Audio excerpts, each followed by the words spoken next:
વનભોજનમાં ગયા છો અને ચપ્પુ નથી અને બટાકા સમારવાના છે, સુધારવાના છે, તો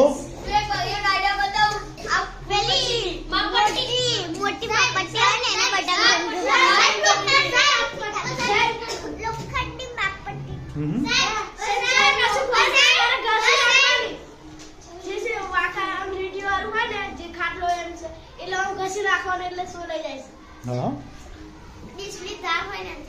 હા, ડીશની ધારથી પણ કાપી નાખાય, શેકી નાખવાનું, પણ સુધારવાના પહેલા તો કાપવાના છે ને. હા, ચમચીથી હાથ વખતે તોડી નાખવાના, તવેતાથી કાપી નાખવાનું. ઓકે, એ સિવાય ચીપિયાથી પણ કાપી શકાય, પણ બીજું કોઈ એવું સાધન નથી તો શું કરશો?